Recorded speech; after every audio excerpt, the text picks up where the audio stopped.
Okay, so I had one video idea that I was going to do, and actually I have two. One of them I already did. I already recorded it. I don't know if I like it. That's just the way normal life is. You don't know if you like what you created. This one I do like. This is an idea that stirred in my head for about 3 days, and then it's pretty well solidified. It's actually a really funny idea. We've had artificial intelligence for a lot longer than anyone is going to admit. And why do I say this? Sorry, I don't actually look human when I'm looking directly into the camera like that. That's weird. I'll do my best to look human and animated, but apparently I have a really good look on the camera right now. No idea. So here's this crazy idea. We've had really powerful technologies for a long time. I am pretty certain that speech was implanted into humans. At what point, I don't know. Um, it is probably a symptom of our design features that we are capable of um, extrapolating up. We're capable of creating continuity. We are capable of a whole bunch of really cool things, and one of those is especially sim pattern recognition and symbolism. And you can see one symbol and map it to something else without needing any language. Diamondback snakes, you can, or just in general, poisonous snakes. You know, poisonous snakes have those cat eyes. That is that, yeah, they have what it's a linked trait, so you can match the snake to the eyes and know what's poisonous. Um, and in fact, our brain, it's not just our brain. Our nervous system will see a snake before our brain tells it to us. The rest of our nervous system immediately responds. It is a feature of primates that we all can identify snakes the moment it enters um, our field of view, and we freak out at it. It's a normal thing to be scared of snakes for a good reason. Um, so I'm almost certain that language was our first technology, and it's at this rate. It's because it's so normal. Like when language was first created, it was basically magic. It's You actually can create your own ideas. First of all, you can have serious contemplative ideas inside your head, and that on its own is magic. It allows you to reflect. I think in general, I think words inside people's heads is a recent phenomena, because I don't think most people kept thinking inside their heads. I think that is a creation that is part of yeah, it is. It almost has to be. Um, that is in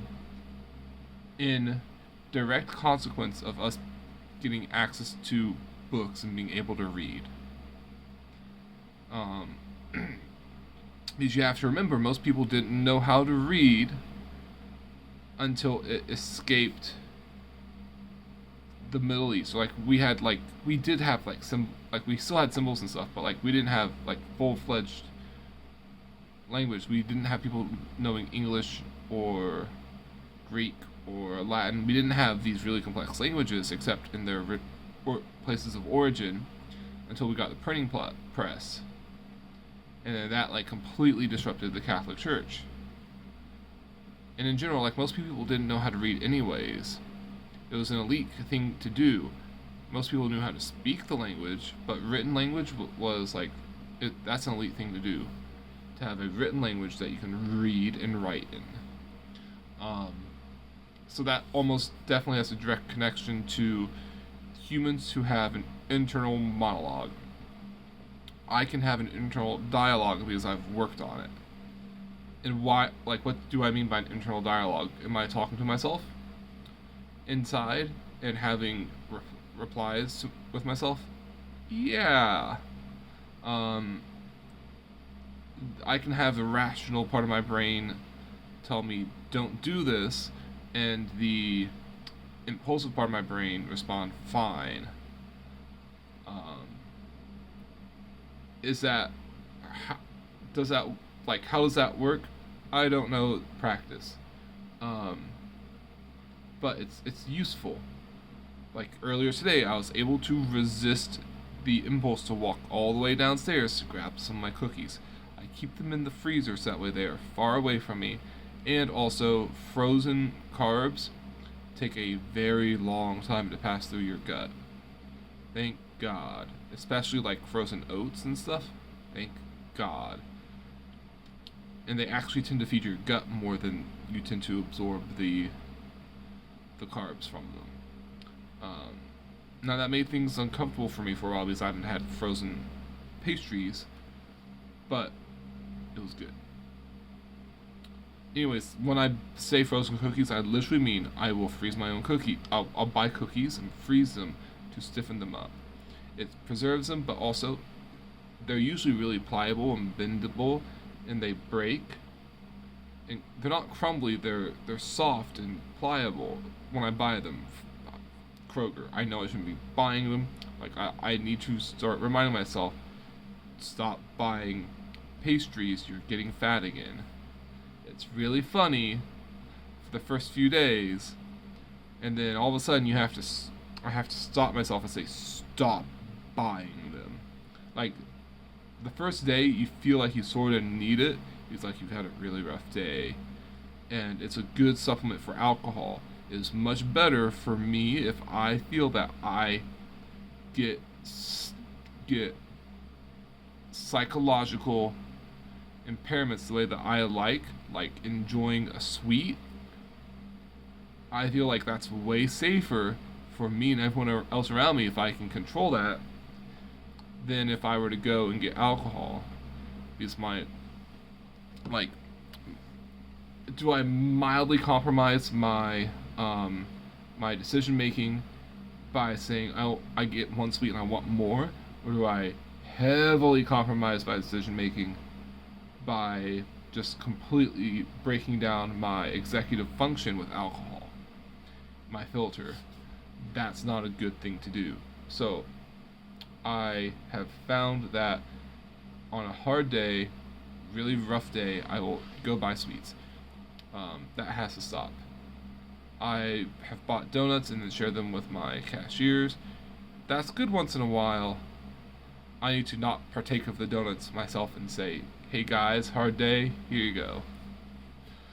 That's what started my sweet binge, and I've been like fighting it for like 2 weeks. Where was I going with this?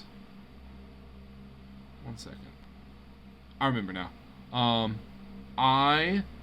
There was actually a gap there. I actually had to take time to think. I remember where I was going with this.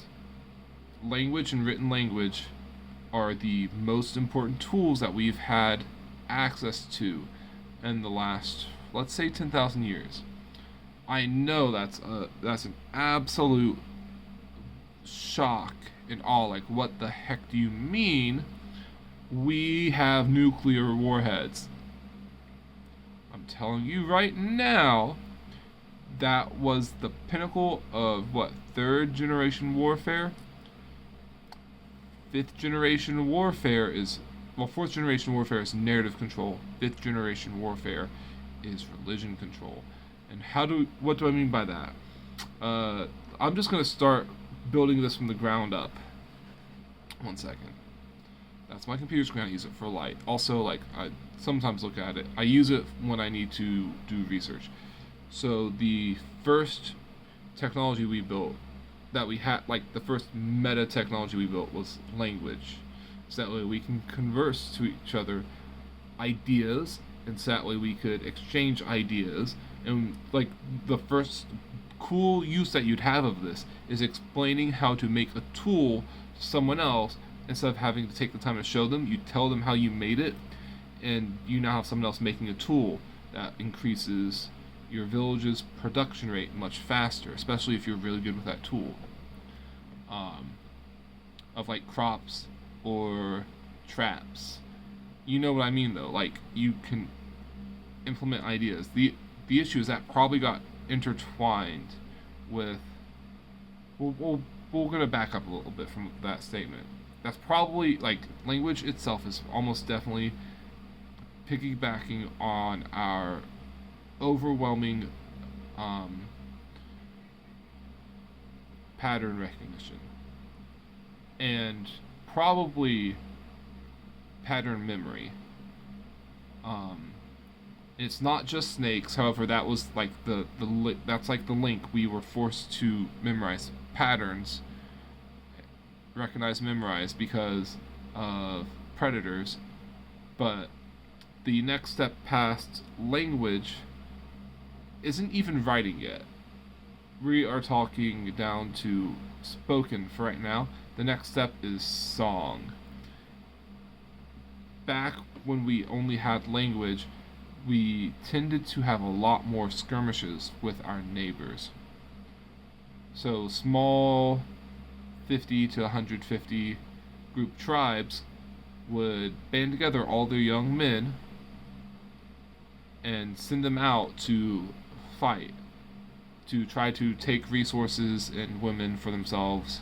Because, like, remember, in our early days, there were large periods of time where women were a resource for wealthy or high status men. So, the optimal solution for this was to allow your young men who didn't have any social status to go earn it and to possibly bring back their own wives by going out and conquering another people.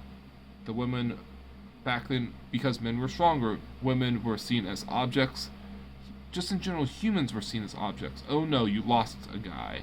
Oh well.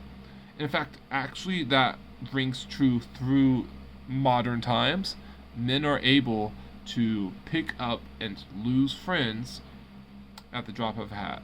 Now, if they saw that friend die, that is catastrophic. But if they didn't, I'm telling you now, men are able to pick up and lose friends at the drop of a hat.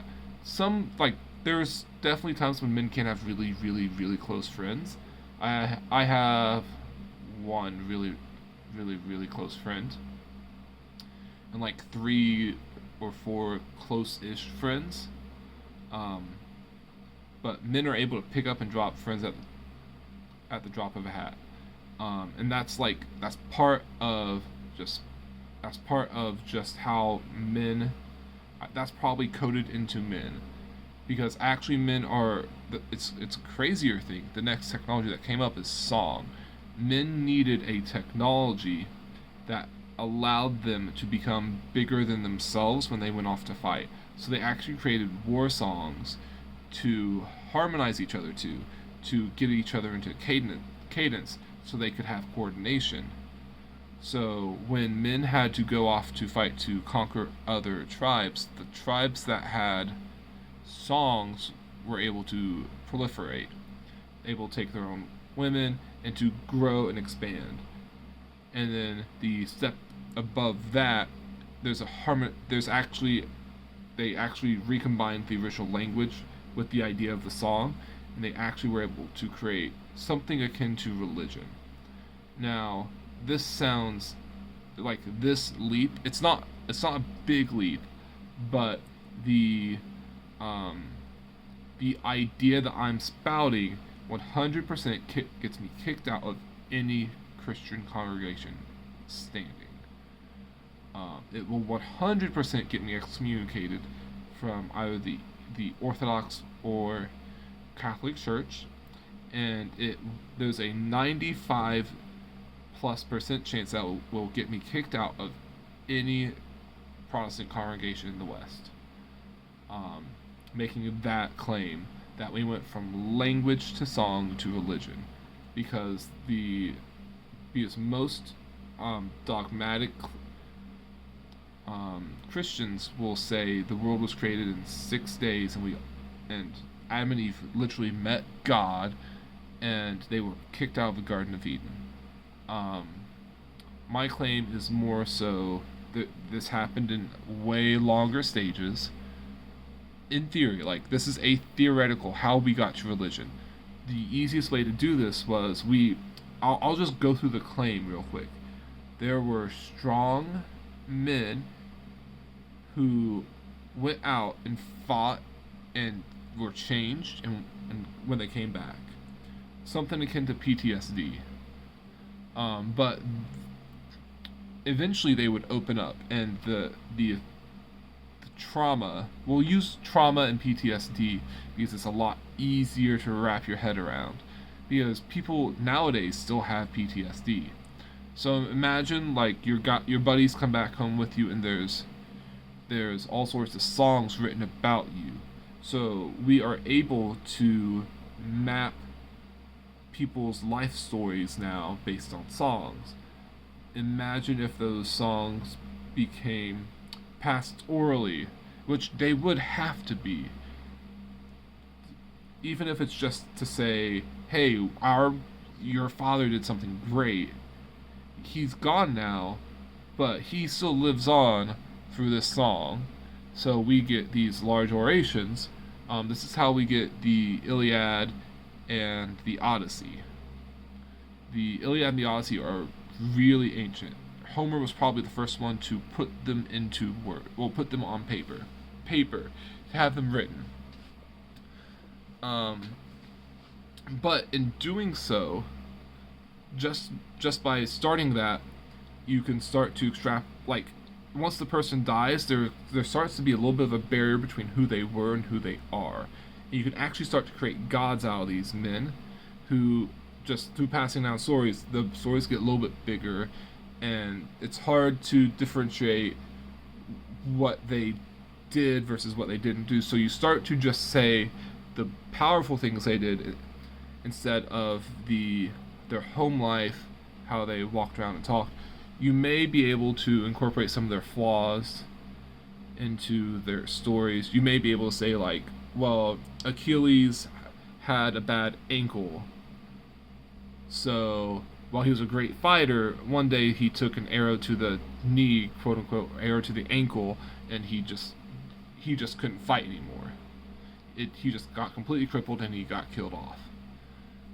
Like, I'm just giving you some scenarios how this works out, and then people could create gods out of those people by just stripping them down to their most poignant attributes. This was, you could say, some man a long time ago who had a really interesting Yahweh sounding name, tended to be able to fight really well during the storms, and he even was able to throw a metal pointed spear and was able to kill a mammoth with one shot, and lightning struck it because there was metal there. So storm god, but like the name wouldn't be Yahweh, and like people would have names, they'd have one name, because there's no reason to have more than one name when there's only maybe 150 of you. And you could get creative. Like, they didn't have patterns of names built up, they didn't have reservoirs, so like they just created names. You are Ugwe, you are Ugsun, you are, you get the idea, right? So you could actually back this up, and like you can create a system where ancient peoples had very powerful men that ended up losing all connection to who they were, but accept their most powerful attributes and took on new attributes from what they found powerful around them. So you could create these micro gods for these people. And because these were powerful men that did powerful things, they were organizing stories. And the organizing stories were capable of banding together these people to have the same underlying narrative of how their village was structured, because of like who's in charge, because of their lineage based on this person who used to exist a while ago, but he's now passed, and these these priests are their descendants, right? So this would be like having Aaron be the starting man of the Leviticus priests of the high priest, right? Um, I'm not saying that this is how religion is generated. This is a possible underlying. This is a possible method of how you create of how religions were created. I'm not saying, and I'm making. I know this is all like. This makes me seem very blasphemous, and you're right. And a lot of that has to do with the fact that we've used, as Christians, we've used man-made religions to try to explain forces greater than us. And I'll be honest, it is insulting that we can't dig deeper and learn more and try to evaluate the world, because I'm actually pretty certain that how do I put this? They're doing in mathematics currently, the most recent mathematics research, if you can call it research in mathematics. The most recent religious adventures have produced fourth dimensional shape, which, if you study it correctly, explains all of the energy production and wave function throughout the world. Like, that's, in case you're wondering, that's an angel. Straight up, that is definitely an angel. Like, the fact that mathematicians have stumbled across angels should sound nuts, but this is a fourth dimensional shape, which means it's probably actually like a fifth dimensional being. Like, just let that sink in. We have found angels. These are like platonic angels that we can study and get enormous amounts of information from and apply it to our understanding of the world. So back to the main idea. We know how to generate religions. Religions are like, this is a clear pathway to generate a religion, and how they were generated. You start with a language, then you go to song, then you use the songs built up about past fights and about your people and your loved ones, and you create an organizing story which you set a cadence to help preserve it. Because songs generate that religious, it makes you feel bigger than yourself. So a religion is an organizing story that was probably kept in cadence for a very long time until we get something like the Iliad, where you have an organizing hero that was granted immense power by performing a very deep, dark feat, and was blessed by the gods for doing so.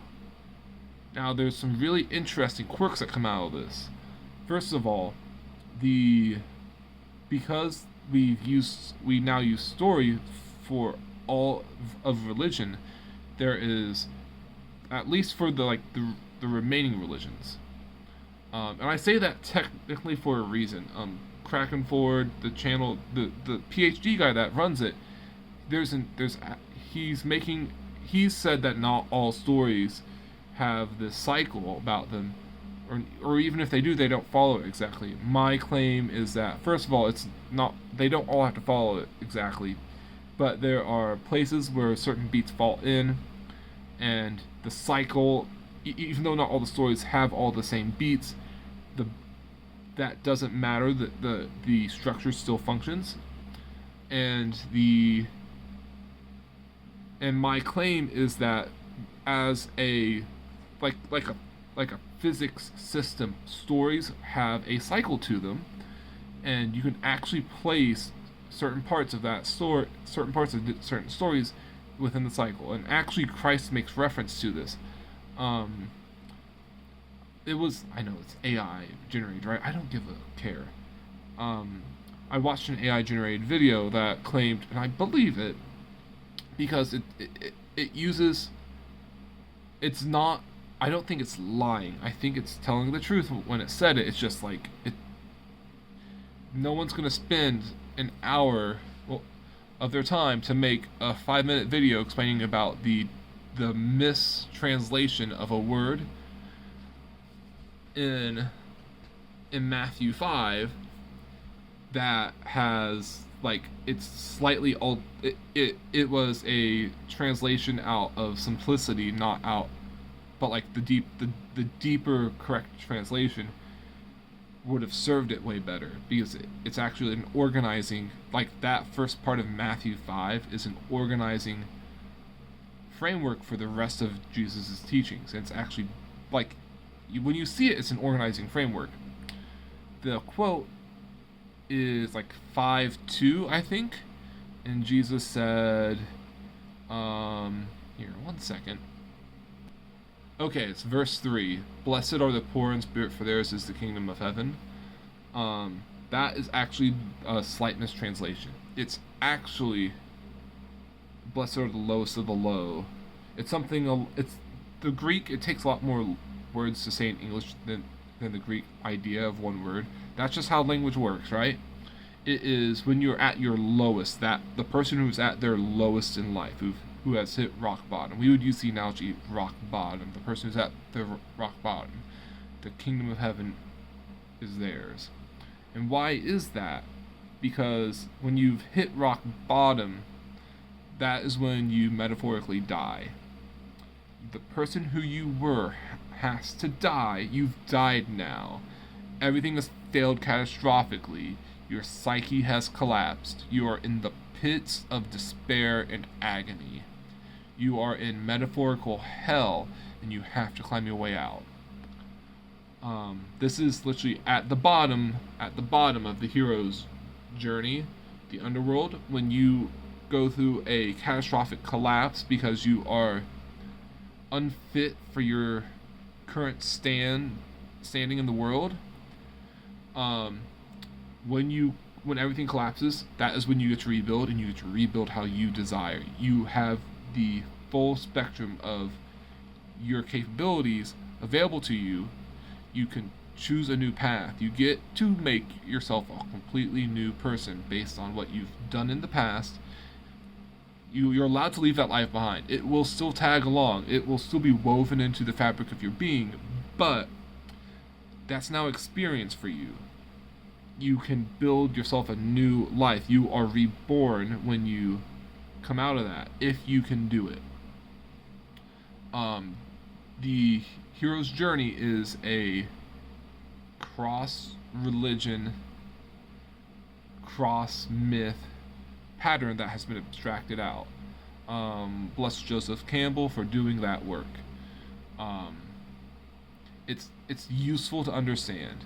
When I say cross religion, I mean East and West. I'm saying China, India.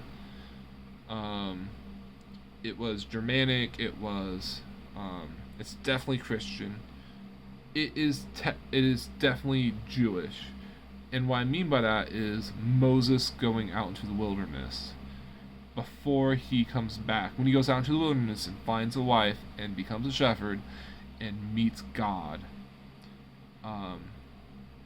that is when, like, there he actually there's actually a slight shift in the things are a little shifted out of order, but that's just because God is God and he will do that. Even in the wilderness, he'll use that opportunity to inject a herald as himself. Then, instead of up earlier when you usually get a herald to go on a journey. Moses was actually evicted from his Garden of Eden as a palace boy, as a not quite prince. He was evicted and went into the wilderness, and he met God there. And then he took a wife, and he learned leadership as a shepherd. Where was it going with this? One second. Okay, now I remember. It took me about 2 minutes. Sorry. By the way, I hit pause, so you guys don't have to wait for the airtime anymore. I'm going to try to do that a little bit more. What I was originally claiming is that we've had artificial intelligences for a while. Let's say that those little g gods that we created as gods over our dominion are those micro artificial intelligences. We've been in the last, since we started writing. Once writing encountered tangible reading on a page writing, once that encountered the little g gods, we were able to, once that wiring connected, we were able to generate worlds, massive worlds. We have mountains of books now of fiction. And the issue is the fiction isn't fake. Sometimes it's entirely fake. But the issue is it's not even then, because almost all fiction now maps directly on to Joseph Campbell's Hero of a Thousand Faces journey. Which begs another question. Where does that leave us? We've actually had these artificial intelligences. We've been able, just for example, I took a writing technique out of the Hunger Games. I think it got used. It gets used once in a while by certain authors, but there's this idea of the inner voice of the narrator. If it's in first person, you can use italics speech, and it just counts as internal dialogue. Narrators never did that until recently, because the idea of an inner monologue didn't really exist, especially way back then. But once you can combo that with something like the Iliad, where you can figure out the intentions of the characters, you can actually get to this place where you can understand intentions, you can understand inner narrative, because you understand your own inner narrative, so you can understand someone else's inner narrative. And what I mean by that is everyone has a worldview. Usually it's tied to their religion. In fact, it always is. It's not the same as everyone else's worldview, but it is definitely, you have a worldview tied to your religion. And what was I saying? You have incentives, you have worldview, you have emotions. Once you get those three down, you have enough of a character that you now have an artificial intelligence there. Now, of course, it's capped generally by your intelligence, and you probably have to do some research to understand where they are thinking, what they were thinking, how they're thinking it, how they're coming to their conclusions. But people generate artificial intelligences all the time. In fact, I made a video several years ago now, probably 4 or 5, talking about, this is way back when I was really underdeveloped, talking about how writing characters builds your character. Your ability to map those three things: intention, attention, and frame. That's the easiest way to describe it. Intention, attention, and frame. Once you've mapped those three, you can understand what's going on in the thought processes of the people around you, and you can figure out if someone's lying. That sounds nuts, right? The ability to mind read. This is what I'm good at my job. This is what makes me so good. And this is what you actually learn when you're running the U-scans at Kroger. You have to have the ability to mind read. You have to know where there are. You know where there are. You know all their intentions. You know where their attention is supposed to be. And you can figure out what's going on with these machines by reading the person who's trying to operate its mind. That's why I can get through. The reason why my U-scans are always so slick, why I can get through, is because I know everything that's going on before it happens. It's hyper pattern recognition. You can map the other individual, and you use artificial intelligences to do it, micro spirits. We've been doing artificial intelligence for the last couple hundred years, and no one thought to think, wait a second.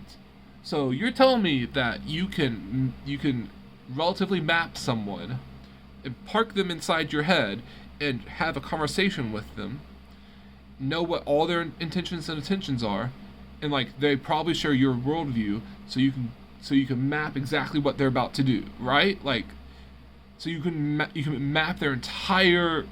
You can see what they're doing and think 3 seconds ahead of all their actions. You can go minutes ahead. That's nuts, and you can actually do that, and we've been doing that. And for those of you who don't know, we've probably had this technology a lot longer than a couple hundred years. It takes really intelligent people to do it, but that's fine. And in fact, the issue is, what tends to happen is the really intelligent people who do it, half of them end up becoming cult leaders. Like, no joke. This is a predatory style practice. You can use it for good, which is what I try to do, but the ability to read someone else's mind, to drag it from all the way out here and bring it up inside your head to see that other person and map them in here, is nuts. Now, of course, it only works so well when you're in a very controlled environment where you know the environment, you know what the environment's going to do, you know why they're there for that environment. When you've mapped attention, intention, and frame, you can get it all done. But, like, that's nuts. And we have that already, and we've been doing it. There's no way a computer can do that. There's just no way. They need to be embodied. They need to have their own experiences to be able to do that. Like, it's magic. It's actually magic to be able to read someone else's mind. Computers have been trying. They get close. They know when women are pregnant before they do. But the idea that a computer is actively reading your mind versus the person who's there to help you is reading your mind, there's two very different ideas going on there. I can tell you right now, just from working with the AI that I have to, that AI is insufficient for this. The AI cameras are just watching weight, see if the weight's matching what's the projected picture of what's supposed to be there. Like, if they see a taco pack and that something 5 pounds gets laid down, they know there's something going on, but they're not watching the entire experience. The Kroger loss prevention system requires humans. There's no amount of cameras that's going to stop shoplifting, and that's why the cameras are there. You should be blaming the machines. They are incompetent, and they are incapable of doing what they need to do.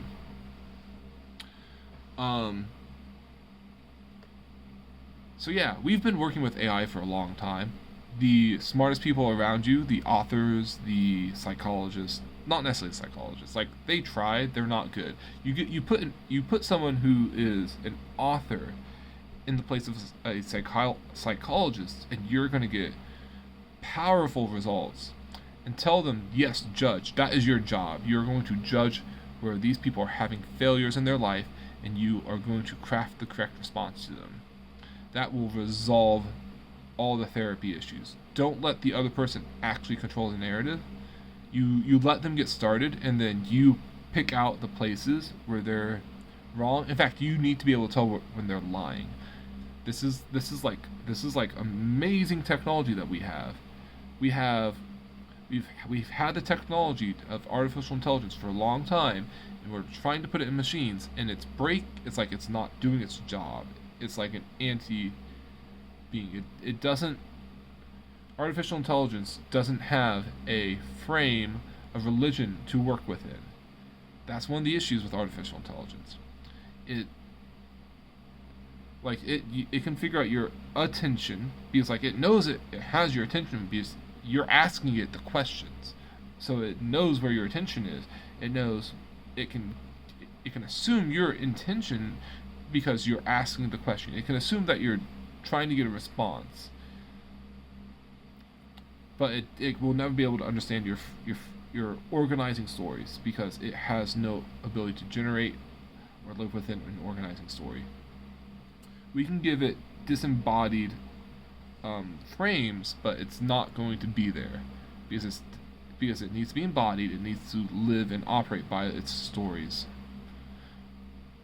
We have continuity that AI doesn't. We literally have 70-year continuity. AI barely gets 70 seconds. I think we can get up to like 70 minutes maybe, with like massive data centers that are burning tons of fuel and tons of resources. It is not going, like, AI just is not going to function as we would like it. And these AI scientists, they think that they are creating God and imprisoning it, when in reality, like, I think they're creating something. It's not good for anyone, and they're using a lot of energy to do it. That's it for now. If you disagree or agree, please let me know. I would actually appreciate if you guys share this. This is a really cool idea that's just been circulating in my head for a little while. It's actually like, this one actually worked really well because I was able to correctly explain it to you guys. So thank you for your time, and if you want to have a cool conversation about this, like, I'm cool with like having a two-party conversation on this. However, I'm not gonna be able to post my face. The way I would do it, I'd pull up Discord, and I might be able to do my phone with that. I don't know.